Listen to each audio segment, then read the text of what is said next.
So we've lost a few people, and tomorrow I want you guys to be sure and tell them what they missed Okay. with this last session, because this is the fun one. The rest of it, but this is the best part. Interesting picture. Yeah, well, so does Like the an iron old-time tool hammer. cased in stone show how old man is, or how quickly the sandstone can turn to stone? Ooh, a little of both. Well, it might be kind of one or the other. Oh. I mean, man is going to be 6,000, 7,000, 8,000 years old, maybe, something like that, Yeah. depending on how you look at it. I titled this The Antiquity of Man because it's actually about the dinosaurs. So when it comes to evolutionist theory, say what you like about genetics, mutations, natural selection, dinosaurs are the essence. Hang on.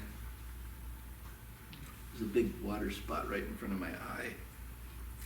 Dinosaurs are the essence, the holy grail, if you will, of the evolution picture of Earth and life history. Solid evidence for the coexistence of dinosaurs and humans would shake the foundations of evolutionary theory, because of course the dinosaurs are supposed to have been extinct by the time hominids arrived on the scenes.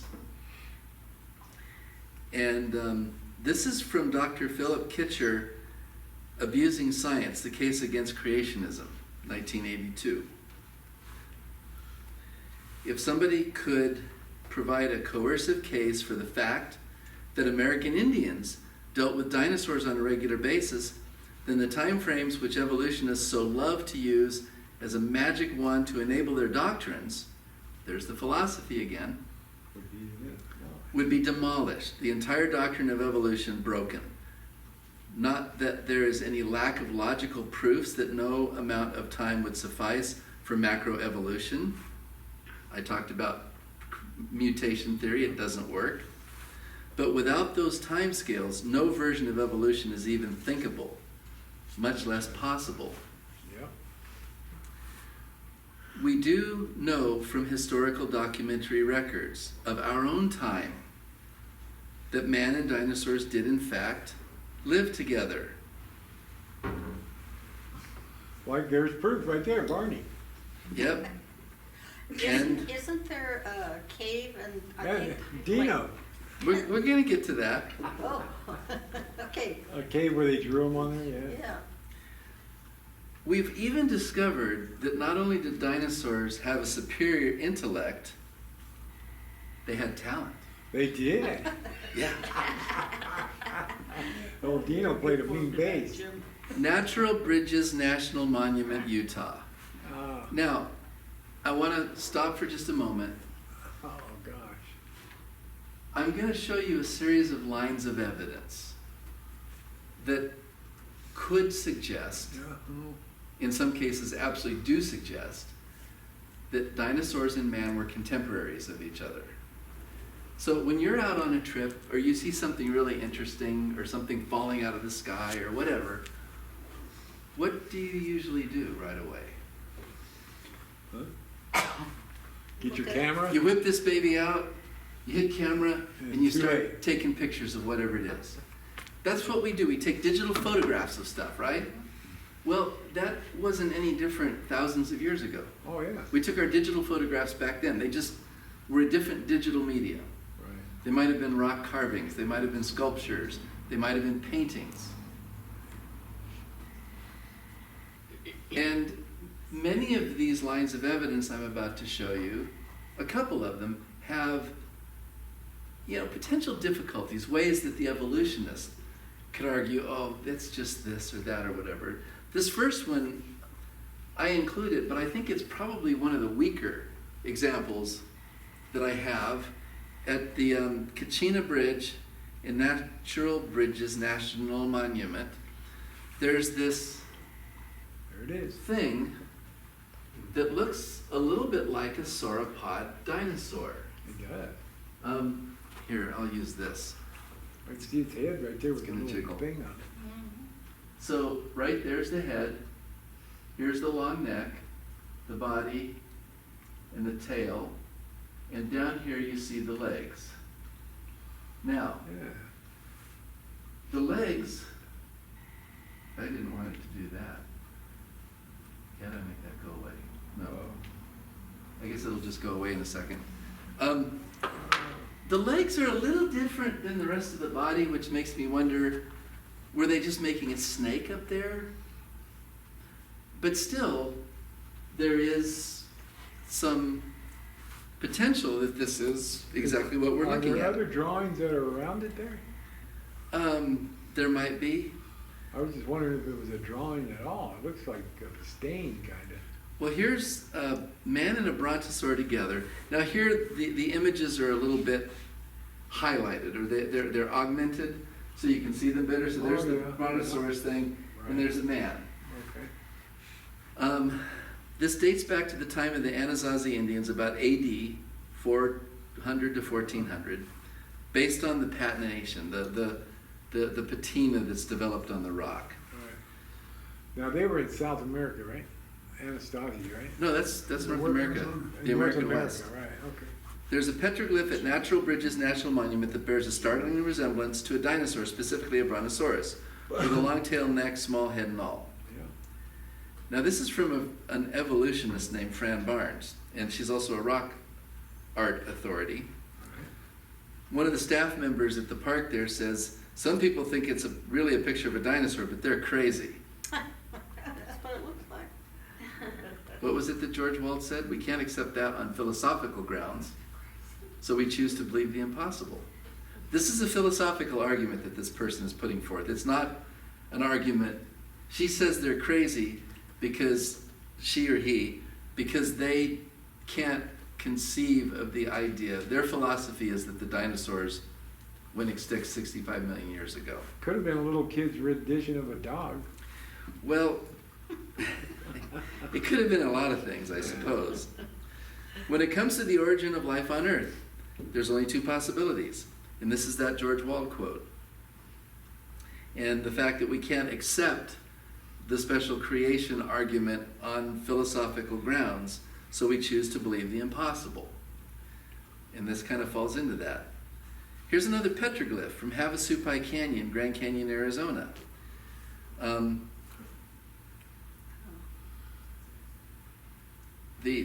This is the drawing on the left is an artist's rendition of Edmontosaurus, Right. which is a sauropod dinosaur.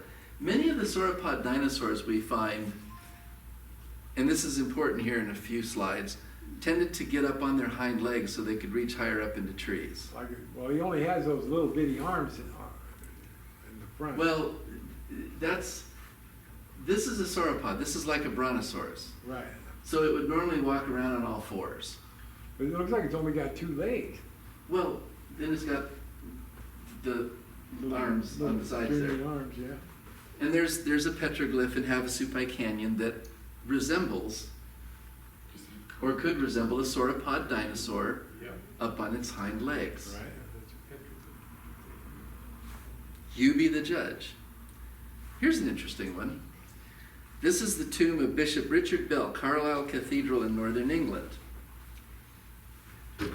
He was elected bishop of the Carlisle Cathedral in 1478 and served 17 years before resigning in 1495. This is his tomb. It's a floor tomb, and it's got these like brass engraving, this brass strip that's engraved. Right. And it's engraved with a number of animals. Right. So you see like maybe a dog, a fish, a bird, an eel. And then you see this, which looks a little bit like a pair of sauropod type dinosaurs with their necks locked together. Here's the tail of one of them here. Here's the tail of the other one here. Right. Here's the neck here and the neck here. They're interacting somehow, and maybe not in a friendly way, I don't know. Like a couple of dogs fighting. Well, they don't look like dogs. I have dogs, they don't look anything like that. Their necks are short. Right. Okay. It looks like Dinosaurs. dinosaurs. So on the left side here, you can see a dinosaur that might be like the one on that side, and then here's a dinosaur. Well, this one has some spikes on its tail that you see there. So, and several types of dinosaurs did have spikes on their tails, which obviously they would use for defense. So, you can be the judge. Are those dinosaurs that are engraved there? And here's part of the point of this. This was in the 1400s, okay? Right. We didn't have museums like this in the 1400s. I think we started paleontological museums in like the early 1800s or late 1700s, where paleontologists would go out and actually collect the bones of these skeletons and put them together and flesh them out to figure out what they looked like. We weren't doing that until fairly late in the game. All these examples I'm giving you predate that significantly, but they don't predate 65 million years. No. The oldest example I'm going to give you is about 4,500 years old, 2500 BC. So if those are engravings of dinosaurs, how did these people know what they looked like? Unless they saw them themselves. Unless they saw them themselves. 1495? Behold now, behemoth. Think about it. Okay, I'm going to flash a slide up for about a second. I want you guys to look at it, and then I want you to tell me what you think you saw. Now, this is from the Tapram Temple in Angkor Wat, Cambodia. At one of the gates, there's a series of blocks in this stone column, and the blocks have engravings on them. And it'll be like an ornate, like a surrounding a circle type thing or something, with some kind of an animal in the middle. Yeah. And like one of them is a frog, and there's some other things. And then there's this thing. So I'm going to flash it for about a second. Clear your eyes, get ready to watch, and then I want you to tell me what you think you just saw.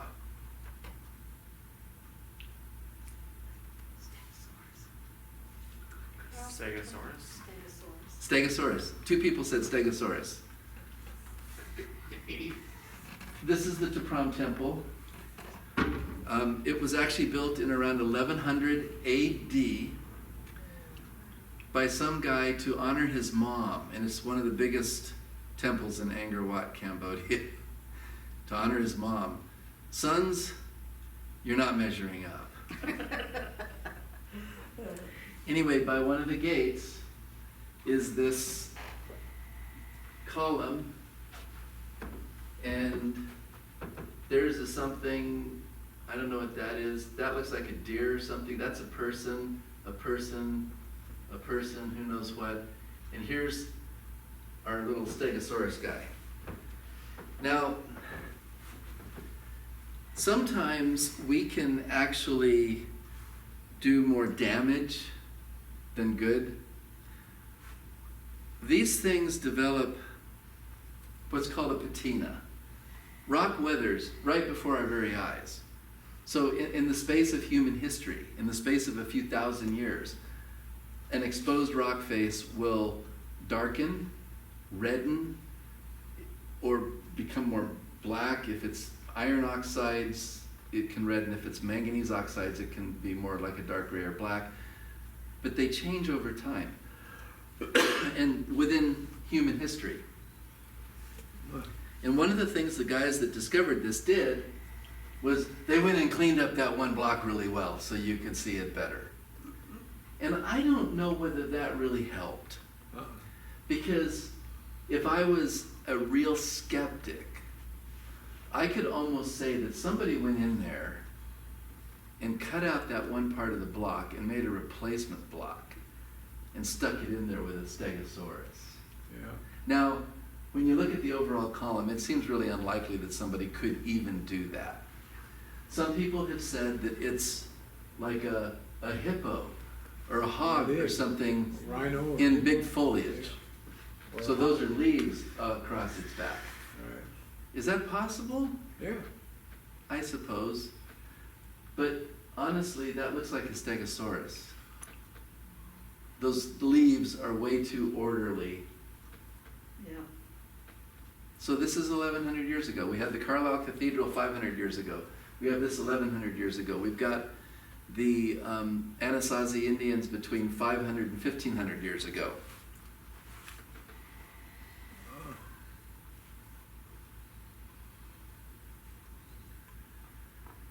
Have any of you heard of the Ica burial stones? This is a bag of cats, okay? There's like 30,000 of these stones. They depict a lot of different things. Some of them appear to depict dinosaurs and man interacting.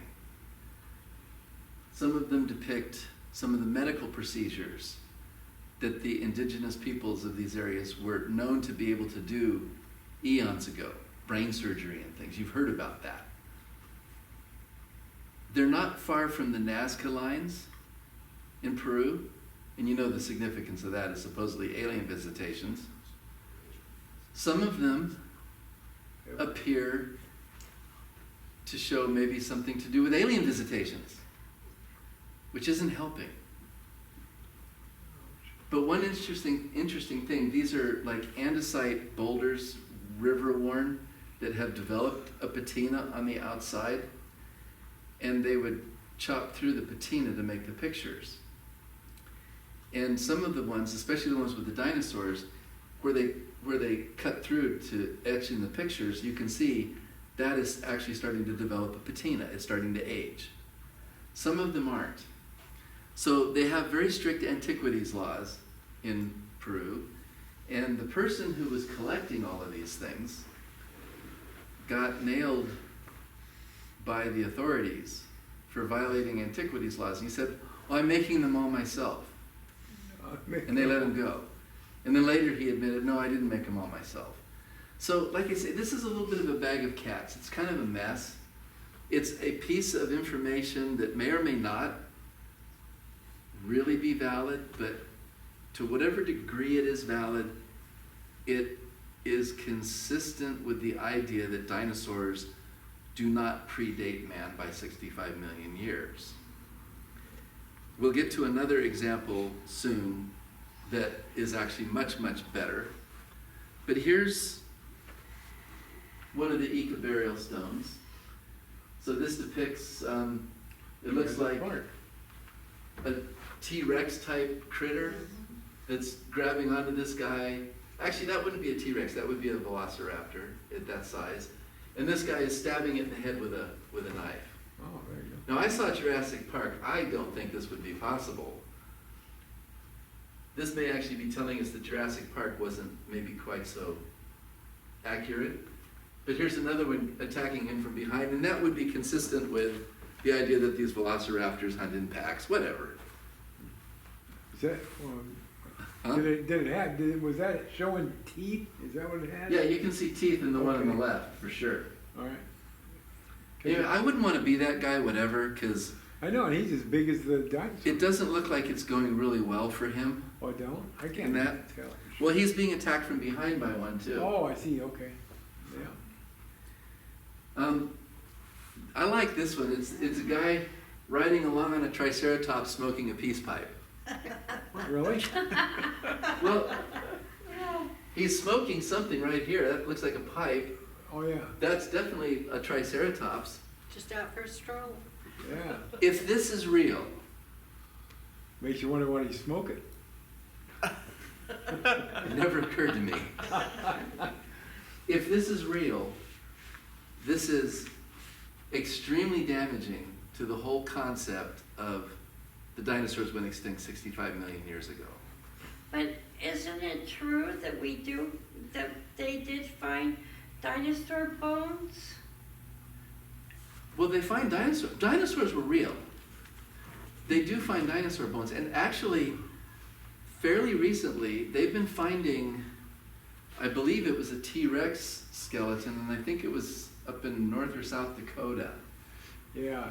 And They had like his head and everything. Well, had a big fight over it. they found bones that still had intact marrow and pliable connecting tissue within the bone. Right. DNA. You could take it, you could bend it, and it would bend back. This is actually documented, and the scientists are mightily struggling with this because in 65 million years, you wouldn't have any soft components of that bone. The bone would be completely lithified. One of my sisters at church she is a biologist, and she actually worked with me a little bit on some of these lessons, giving the biological angle on it. And she looked into this whole thing about the T-Rex bones that have the soft marrow type material. And there's absolutely no way after 65 million years. That's maybe a few thousand years, maybe. So we do find dinosaur bones. Some of them don't appear to be at all that old. Was that one in ice? I don't know. Some kind of clay or something. No, they have found intact mammoths in ice that were just amazingly well preserved. Still had the meat and everything. But mammoths existed easily within biblical time.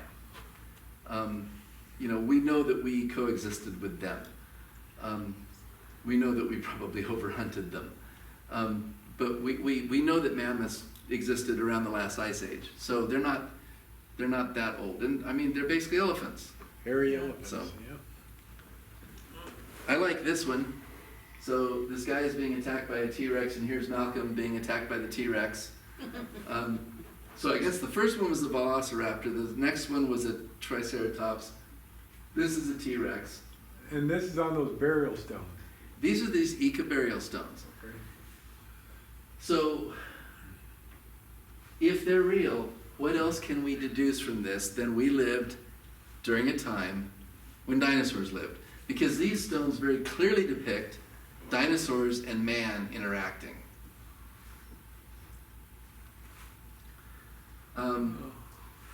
This is an interesting stone. It seems to show a man being attacked by an Apatosaurus, which is a small sauropod-type dinosaur. With a beak. It's reported by pygmies living in the Congo that a large animal called Mokolema bembe, an animal that best fits the description of a sauropod dinosaur, is said to aggressively defend itself in its territory and will attack humans and other animals but never eat them. The scene on this stone seems to show very similar behavior, giving credibility to both accounts. So this stone shows a behavior, and there are native people in the Congo who describe a similar behavior. There's consistency between two different scientific records, and by extension, behold now, behemoth, as opposed to there used to be this thing called behemoth. Let me tell you about him. Many of you have heard of this, the Paluxy River, Glen Rose, Texas. This is one that I won't say I find it dubious, it's just not as convincing as some other things. Footprints. They've got a bunch of dinosaur tracks that seem to exist with human tracks. Yeah. Here's a set of dinosaur tracks kind of going off to the right, and human tracks going up to where the guy is actually standing in the human tracks. Right. I'm not sure if that's helping him standing there like that. But this is etched in rock. These are not brand new tracks. Right. This is an interesting one because it appears to show a dinosaur track, which is this large thing here, and then this human footprint within the dinosaur track. So if they're valid, maybe so. And one of the explanations that somebody came up with, and we like to come up with these really cutesy explanations, was the dinosaurs and man are all running together to get away from the flood, Right. or something to that general effect. Or the lava. Anyway, I don't don't have that picture in my Bible. Here, That's how you get the tribes Good. mixed up. here is the one that I find the most compelling. The Chupacaro Indians of Acambaro, Mexico. Not Chupacabre, Chupacaro. Chupacabre, we used to have a Chupacabre. Its name was Tilly. We also called her Tilly the Evil Chihuahua. I believe Chupacabre come from Chihuahuas. You Which- think that's a Chihuahua? No, that's not a Chihuahua. Early in the 20th century, ceramic figures were being unearthed in Mexico from the Chupacaro Indians, a tribe who lived in the area from about 500 BC to 500 AD. They included figurines of dinosaurs, and some of the pieces included a human figure with a dinosaur. History shows us that it was the 20th century before modern science really began to understand about dinosaurs. How did these Indians know so much about dinosaurs? Because they must have been there when the Indians were.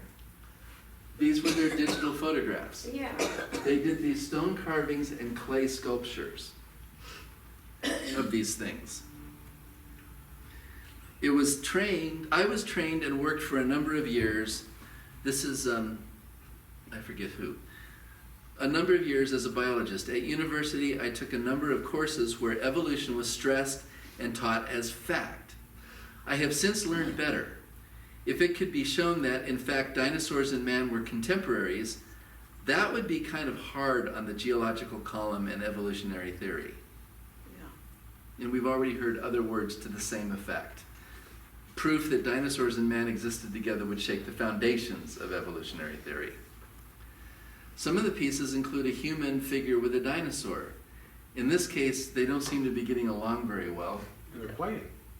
They may be playing. I don't know. Dino I guess- and Fred. That could be a really, really big dog, but I don't think so. Here's the one that interests me the most. These fantastic dinosaur figurines threaten the orthodox concepts of timescales in many fields of studies. Dr. Ivan T. Sanderson was amazed in 1955 to find that there was an accurate representation of its American dinosaur Brachiosaurus, almost totally unknown at that time to the general public. Sanderson wrote about this particular dinosaur in the Jules Rudd collection. This figurine is a very fine, jet black, polished looking ware. It is about a foot tall. The point is, it is an absolutely perfect representation of Brachiosaurus, known only from East Africa and North America. There are a number of outlines of the skeletons in the standard literature, but only one fleshed out reconstruction that I have ever seen. This is exactly like it. And that's what I was talking about. It wasn't until fairly late in the game that we started putting these bones together and fleshing them out, coming up with ideas of what these things look like, and even understanding their behavior. And this figurine from probably 3,000 or 4,000 years ago, Yeah. 2,000 anyway, seems to represent Brachiosaurus perfectly. The scientists were amazed at what a good representation this was. How did the Chupacaro Indians know what Brachiosaurus looked like?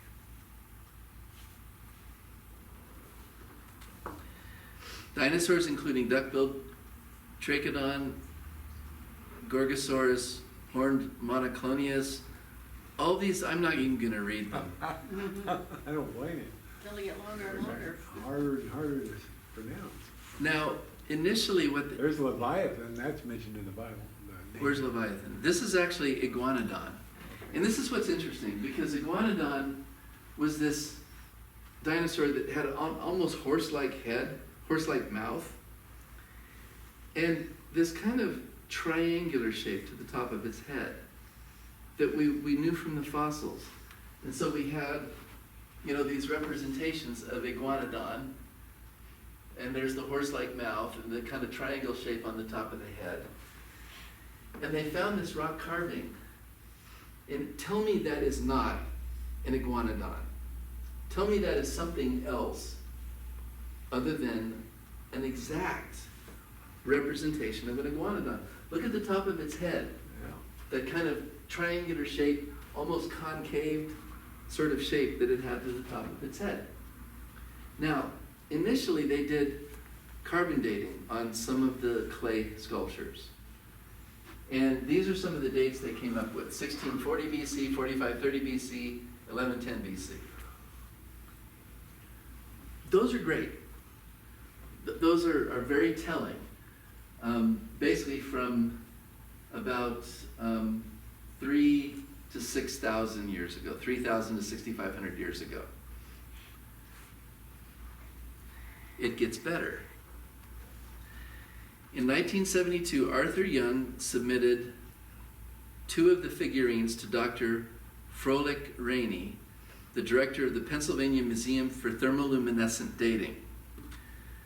The Mazca lab had obtained thermoluminescent dates up to 2700 BC in a letter dated September 13, 1972, addressed to Mr. Young. Dr. Rainey wrote, "Now, after we have had years of experimentation both here and at the lab in Oxford, we have no doubt about the dependability of the thermoluminescent method.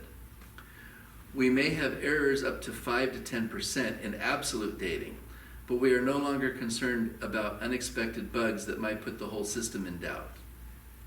Thermoluminescent dating, when natural materials are exposed to sunlight, they undergo a process, and I'm not at all able to explain.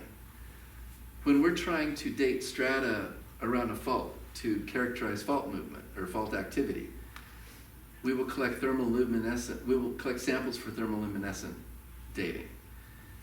The sample has to be collected in the dark, either by a method that keeps it dark or literally in the dark. And then it's tested to see basically how long it's been since that sample was exposed to light. That's probably somewhat inaccurate, but simply put, that explains it. We use it, we don't need carbon. We can use it on regular sediments, and we can date strata. And according to this stuff right here, we can do it accurately. Well, they did that on some of these figurines. And that's where they came up with about 2700 BC. So these figurines are about 4,700 years old, give or take. Some of them may be younger or older, but they're not 65 million years old. And they were done by people 4,500 or so years ago who didn't have museums yet to look at this stuff. They just had to base this on their own observations. And here we see another figurine that is very much like a known dinosaur. So did they exist based on the fossils? Yes. Behemoth, Job 40, 15 through 24. I believe that's a dinosaur. And I'll get back to that in just a moment. The sea monsters, tanning, from Genesis 1:21, Job 7:12, Psalm 91:13. Yes, there were dinosaurs. Leviathan, Job 41:1, Psalm 74:14, Psalm 104:26, Isaiah 27:1. Yes. Now, let's tie this to the Bible. Have you heard any debate about exactly what behemoth was? Yeah, some say it could have been a hippo or a rhino. Yep. Or anything that wasn't able to be tamed, like an alligator or something like that. Okay. I've heard that as for Leviathan, a huge croc or something like that. Yeah. Yeah, behemoth, generally, people would think, in the creations that we see today. Well, what are a couple of things that the Bible says about behemoth that... Well, it could be, you couldn't put a ring in his nose and lead it around. Or you couldn't really... I think that was Leviathan. Oh, it was Leviathan, okay. It says about behemoth, he is the first of the ways of God, let his maker bring near his sword. Which I think is Job's way of saying, or the writer's way of saying, that man could not manage this creature. Yeah, you couldn't kill it. It had to be managed by God. Right. Well, I think eventually we could kill them, and I think that's why the dinosaurs went extinct, is we probably overhunted them. Because that's what we do, right? We overhunt stuff. The whole city was one of them.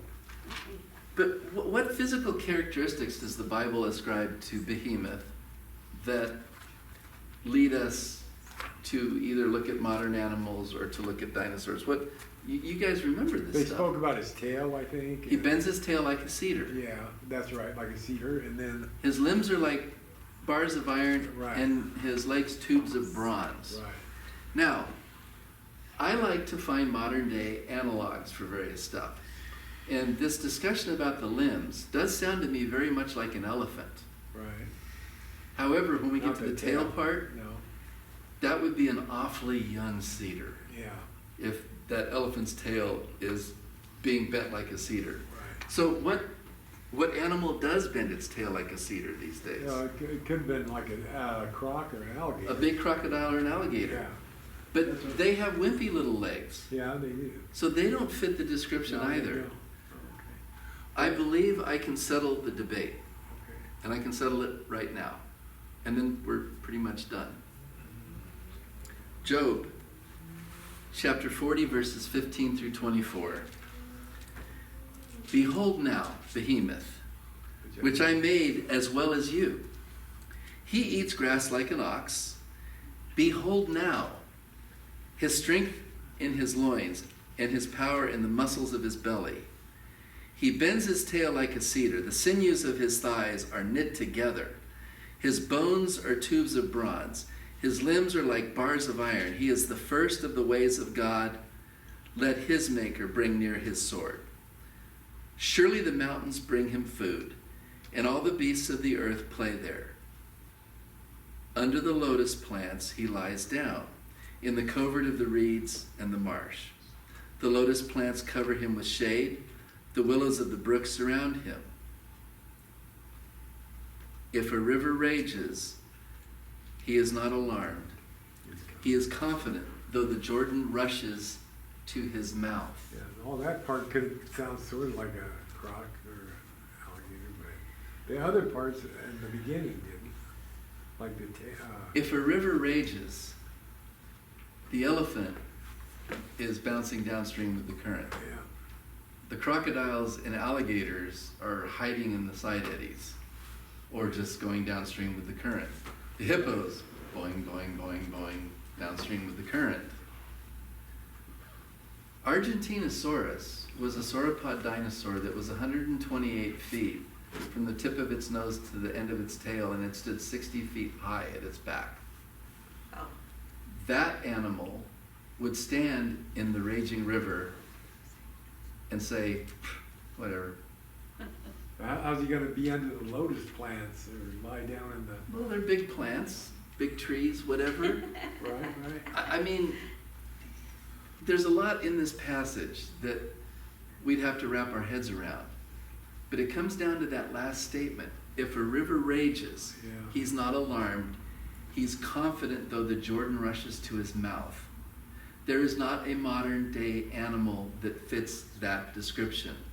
That is a sauropod dinosaur, a four-legged long neck. A T-Rex, bouncing downstream, most likely. But a brontosaurus, a brachiosaurus, an argentinosaurus, an edmontosaurus, perhaps even an apatosaurus, would stand in the raging river and just let the waters roll. Yeah, it ain't that big, would it?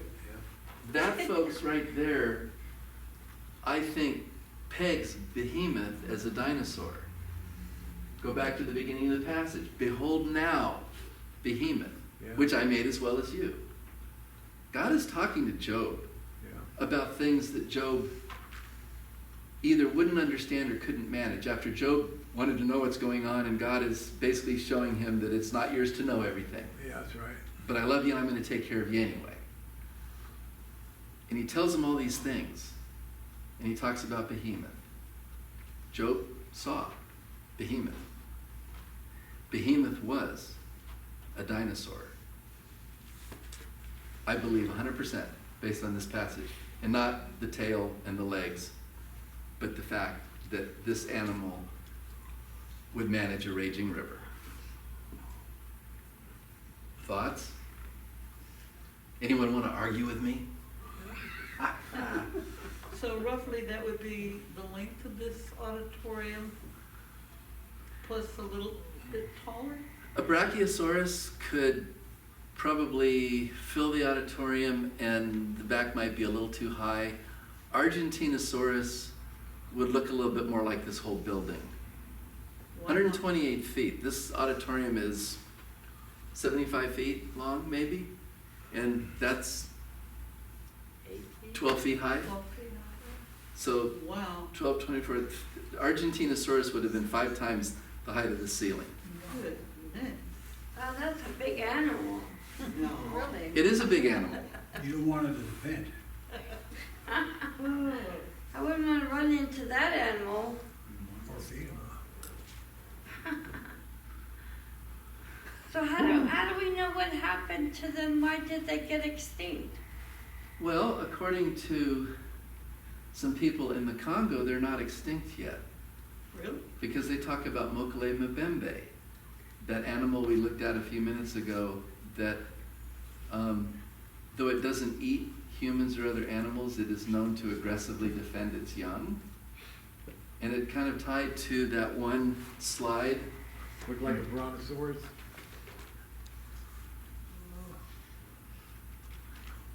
Nope.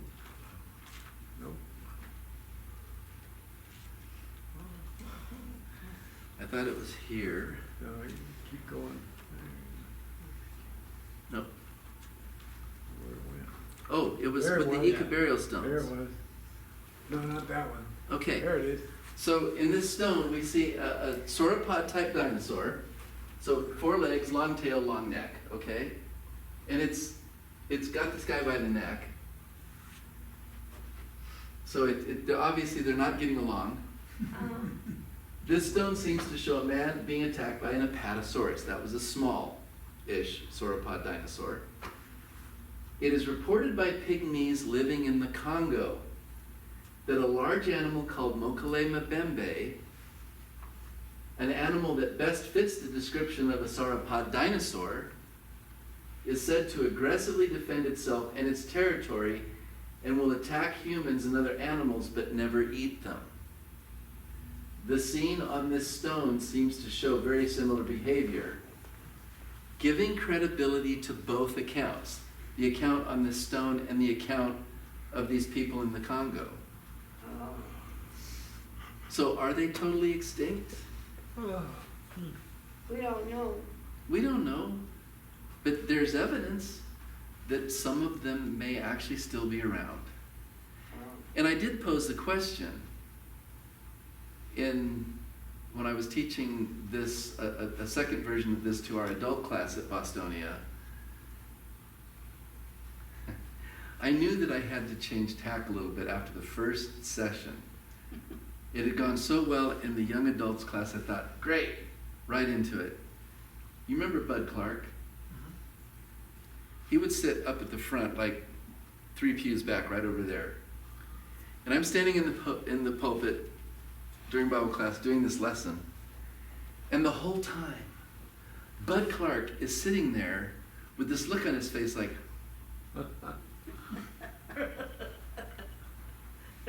it wasn't as bad as I thought, but I definitely kind of altered things a little bit. Where was I going to go with that? Senior moment. Yeah. I don't know why I thought of that when I was thinking of this, but what was the question? I was hoping this would never happen today. Oh! As we were discussing the dinosaurs and man in that class, and I think Stephen was there and Mandy, and they were sitting right down in front over here. And I posed the question, if it wasn't an asteroid, or maybe somebody else asked, 65 million years ago, what killed them? And one of them, and I think it was Mandy, suggested overhunting.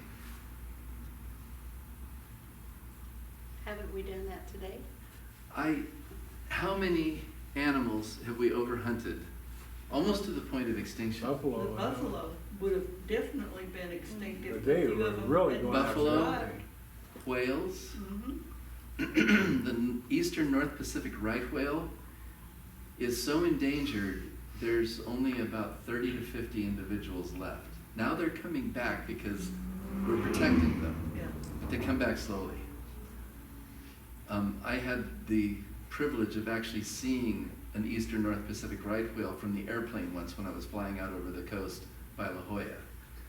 And we saw one, we circled it a few times. My daughter's future mother-in-law got some pictures with her iPhone. I didn't even try with my camera. It was hard to see it. I mean, it was just kind of lollygagging. Yeah. But it turned out to be a really endangered whale that we have almost hunted to extinction. And how many, I mean, there used to be The dodo bird? hundreds of thousands of blue whales, several 100,000 blue whales, and now there's, 30 or 40,000. They're doing okay. Anyway, yes, we tend to overhunt things. We tend to hunt stuff to extinction. How would you bring down a big animal like that? Uh, I can't even imagine. Over time, we develop our ways. Wow. Today, we wouldn't have any trouble at all bringing down something No, like that.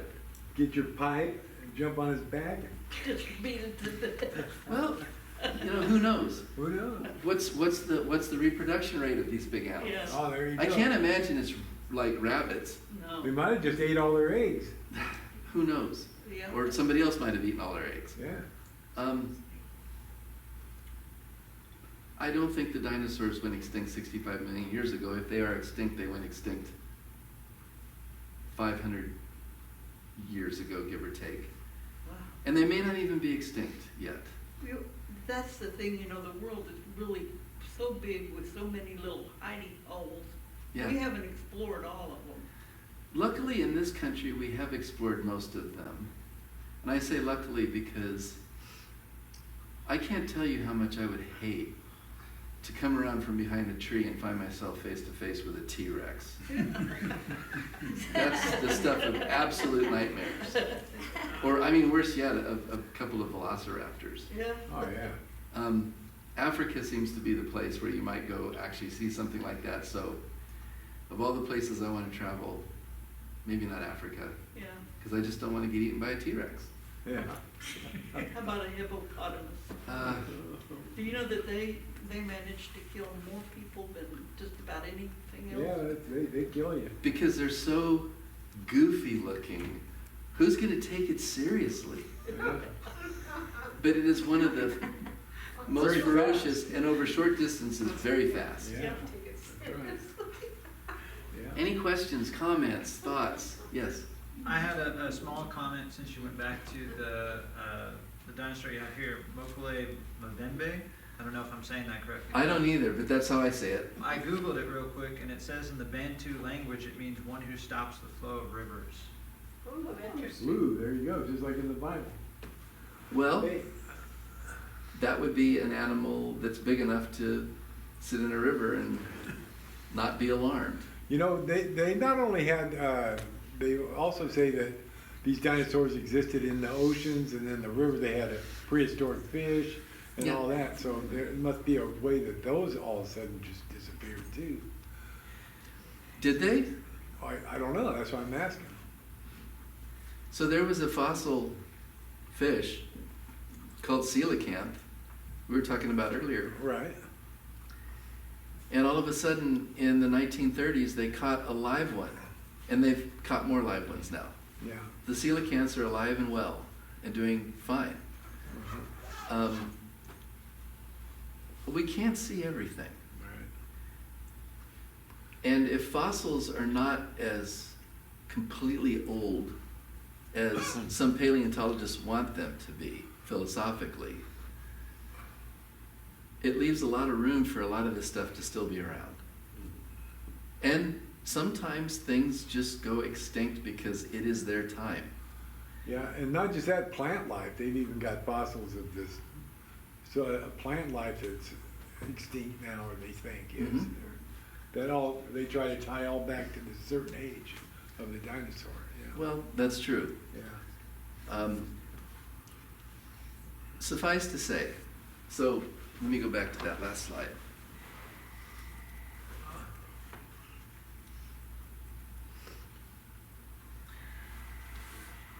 These are the debate points. First of all, are you talking about good science or bad science? Example, the Brontosaurus etching on the wall under the Kachina Bridge in Natural Bridges National Monument. Say that 4 times fast. That's real iffy in my mind.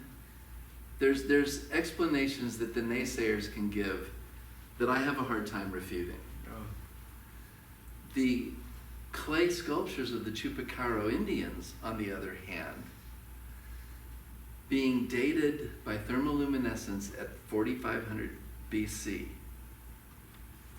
that is evidence that's very hard for the naysayer to refute. So that's really good science, in my opinion. You have to consider design versus chance and look at a lot of these things through that window. Is this better explained with a designer, or is it easily enough explained that it came about just by chance? Rarely will chance be adequate to explain it. Most things can be explained by a designer, and most things seem to have evidence that there was a designer, like the flagellum motor. Just almost completely impossible to happen without somebody actually putting That it is together. the weirdest thing, you know? I've seen that on different films and movies I've watched about it. Yeah. That is- Believing in the power of God. And this is something you're going to have to pull on some of your brethren as well as the world at large. Because of our wonderful science, people want to, 4.5 billion years old and all this stuff, and they just think that we geologists and paleontologists are so smart, we got all this stuff all worked out, and we're just dead on, irrefutable. And some atheists view the evolutionary data as being absolutely irrefutable. You cannot argue with it. But for the one who has faith but struggles with it, remind them that God is powerful and could have actually built it all in 6 days. He could have built it in 6 nanoseconds to be exactly what it is now. And if you believe in the power of God and keep that in mind in this discussion, it helps. We tend to limit God's ability by the limitation of man's ability. Or just our ability to think or conceive of stuff. Yeah. We think that we can see. See, after the eruption of Mount St. Helens, there was, actually during that eruption, there was a tremendous amount of material that was deposited off the slopes of the mountain and out to the north into Spirit Lake and up against Coldwater One and all that. Hundreds of feet of sediment was deposited like that with that eruption. Some of it sedimentary type stuff, some of it was more like volcanic ash and whatever, but there was just, I think I heard something like 400 feet of sediment. What happened was like 1/10 the depth of the Grand Canyon. Wow. A few years later, there was a tremendous amount of snow on the mountain, and it experienced a minor eruptive event that heated up the mountain and melted all that snow like that, and it came flowing down and carved canyons in that sediment that were 1/10 the depth of the Grand Canyon. So you could see the whole thing. So you could see all the strata, you could see these canyons carved into stuff like that. I suggested that you find and watch Is Genesis History. Yeah. The beginning of that movie, have you seen it? The beginning of that, I forget the name of the guy that narrates it. It's a really kind of a weird name. I've seen it, I think, on one of those movies. Is it on YouTube? I'm sure it's on YouTube, but you can, It's a documentary. yeah, just look it up.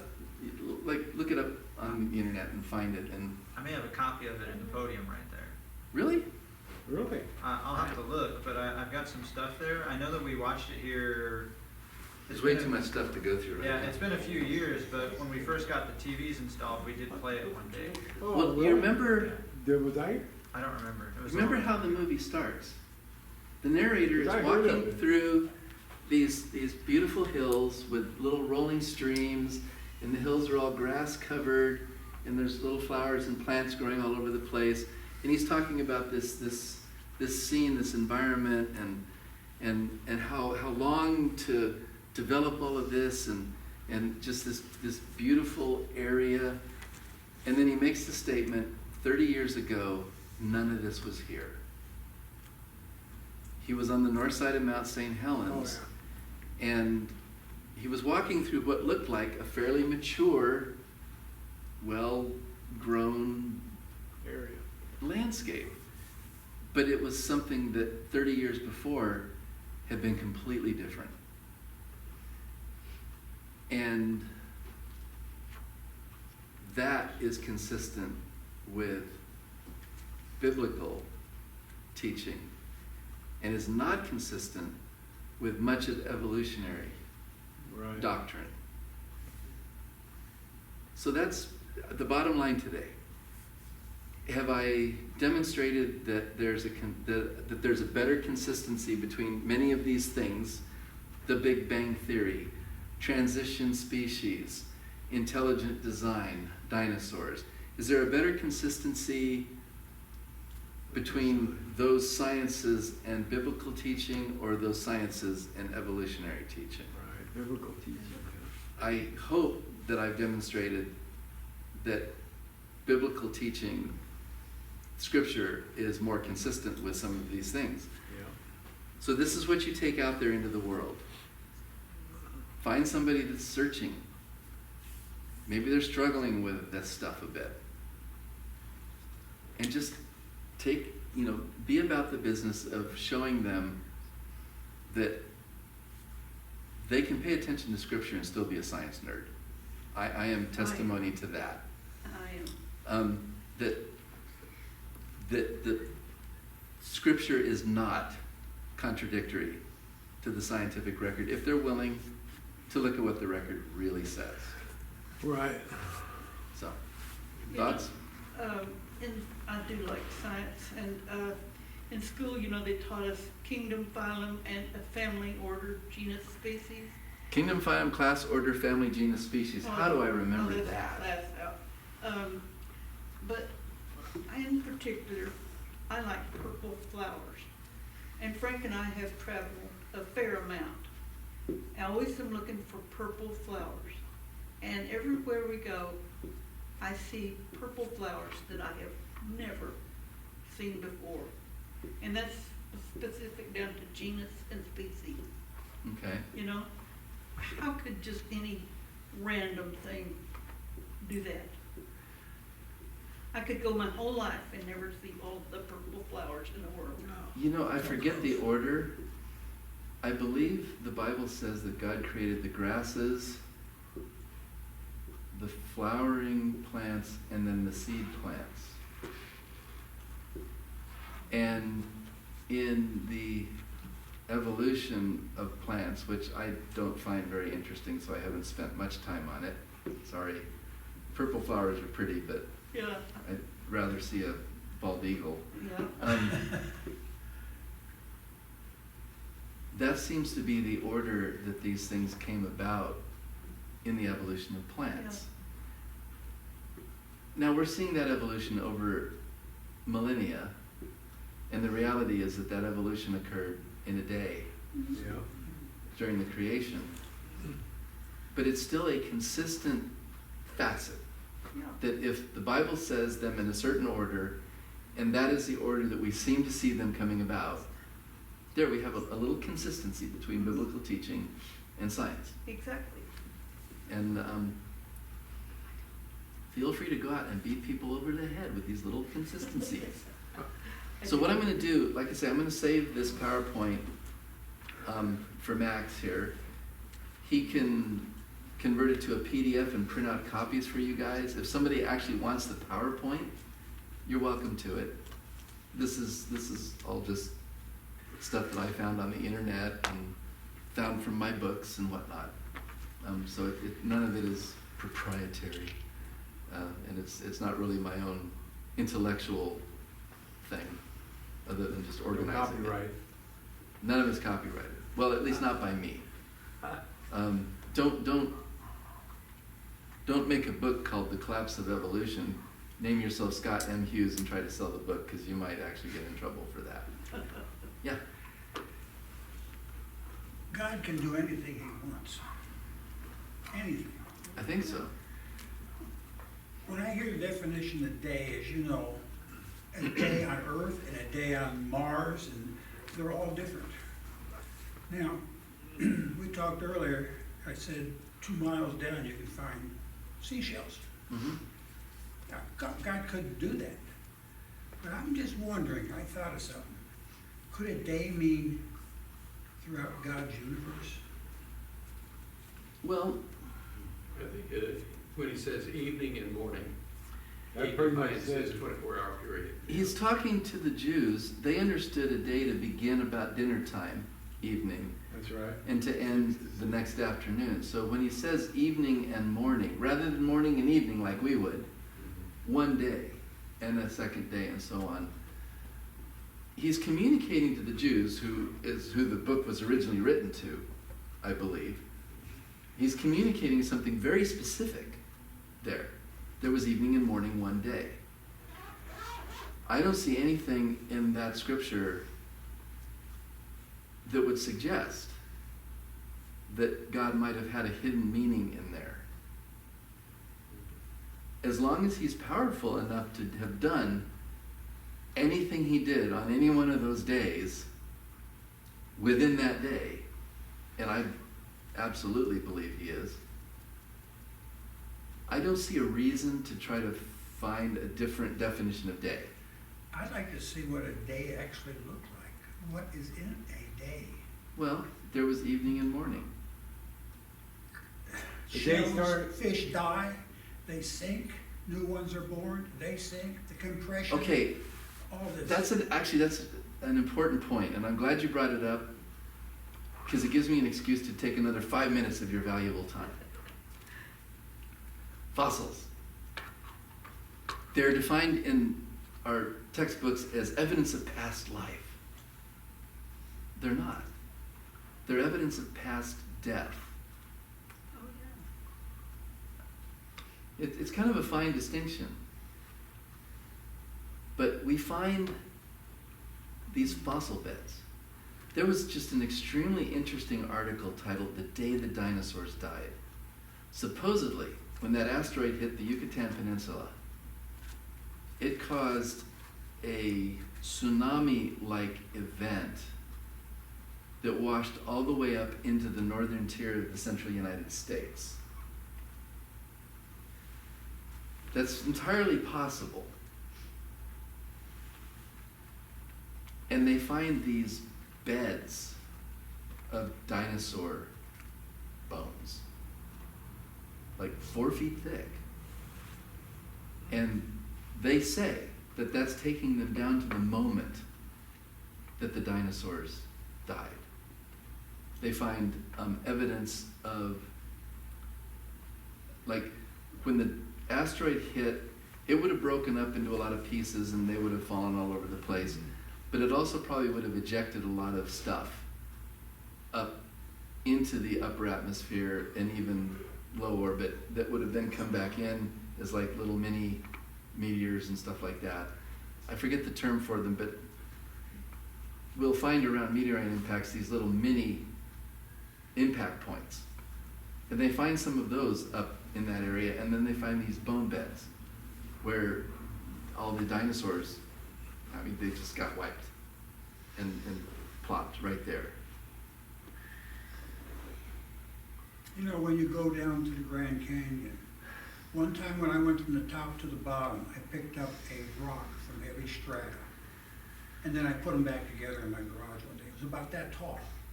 And there must have been a dozen or 2 dozen different rocks in it. God can do anything he wants. But it just seems to me like if he did it the way we think he did it, in one day, it would have had to be in milliseconds.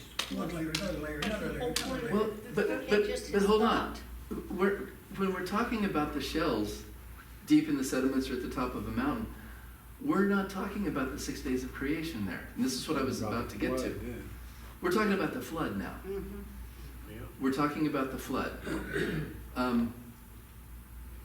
There's a movie. How many of you are familiar with the Institute for Creation Research, ICR? It's down in Santee, near where I live. They've got some really good stuff, and they got some really bonehead stuff. There's this one movie that they have called Grand Canyon Testament to the Flood, I think is what it's called. And that movie puts out 7 different pieces of evidence from Grand Canyon sediments that support that those sediments were deposited during a global flood. Yeah. 5 of them are really strong pieces of evidence, in my opinion. 2 of them are really weak. And I would prefer that the movie was 10 minutes shorter, took out those 2 things, emphasized the other stuff a little bit more. I think you would have had a stronger presentation. And that's just good science versus bad science stuff, and I deal with that all the time. But it's worth finding. Grand Canyon Monument to the Flood. Grand Canyon Monument to the Flood. That's the name of the movie. It's worth a look. They found evidence of the flood throughout the world. Yes, they do. And they find evidence of the flood throughout the world. I have to chuckle a little bit when they say other civilizations also talk about the flood.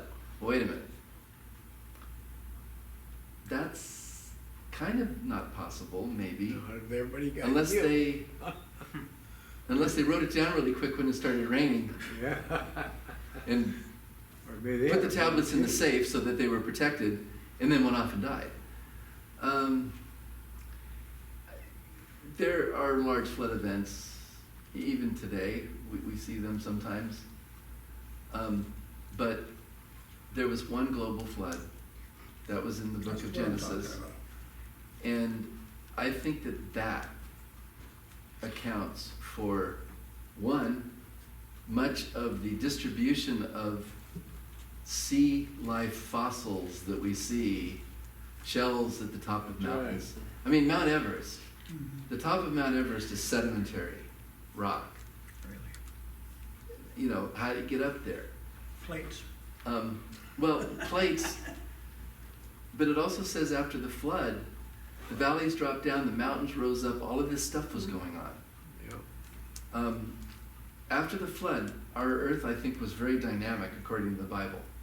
And that could account for some of these mountain ranges rising up, valleys dropping down, whatever. It's what the Bible says. The topography kind of agrees with it. Yeah. If you get away from the slow march of time, it helps to explain it. But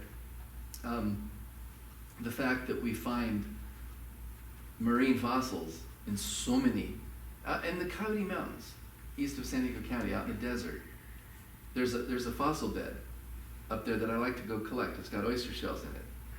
And it's up at the top of the Coyote Mountains, which are in the middle of the desert.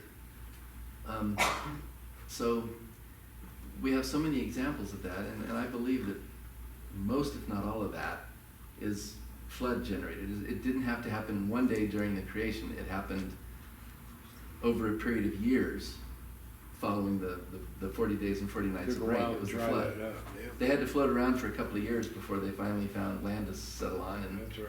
during that time, a lot of stuff was going on. The Rocky Mountain Arsenal. They were injecting liquid hazardous waste deep into the earth on the east side of the Rockies. And it started making earthquakes. Because what they were doing was they were lubricating these old dead fault zones. And if there was any shear strain at all along these fault zones, it was causing them to move now that they're well lubricated. And they stopped doing that, and the earthquake stopped. Water is a tremendous lubricator for geology, and it can make geology go a lot faster. There's even studies of the Salton Sea and seismicity on the San Andreas Fault during times when either the Salton Sea or ancient Lake Cahuilla covered the area versus times when it's been dry. And there appears to be more seismicity during times when that's covered with water. So The after San the, Bernardino Mountains are growing about a half an inch a year. yeah, I know, they grew quite a bit in, what was it, June of 1992? When the Landers earthquake, which actually sort of spawned my master's thesis, which was on one of the faults that didn't break in that I earthquake had a down in the house that Western got hit Mojave. on that one. Huh? I had a house that got hit on that Landers. My family has a little cabin up at Twin Peaks, and the cabin wasn't damaged, but there was nothing left on any shelves after that earthquake. Nothing. And that was the Big Bear earthquake that happened, I think, about 3 hours before. No, 3 hours after the Landers earthquake. So Landers was at 5 a.m. aftershock? Hmm? Was it an aftershock? Doesn't Who knows? kind of look like it, because it was Probably. two completely different kinds of faults, and I mean, they're not too, I guess maybe, I would say more likely it was what you'd call triggered slip, where one area moves and that changes the stress regime for a region, and it pushes another fault beyond its failure, and that fault fails, Makes sense. which is a little different than an aftershock. Sorry about the over explanation. That's okay. So anyway, any more thoughts? We thank you. It's been very interesting. Very interesting. I appreciate your attention. And be sure to tell everybody who left early that they missed the best part. Unless you thought one of the other parts was the best part, in which case you can tell them whatever you want. Well, I sure didn't know that there were pictographs and things that showed man interacting with dinosaurs. And American Indians interacting with them, you know? And some of these things are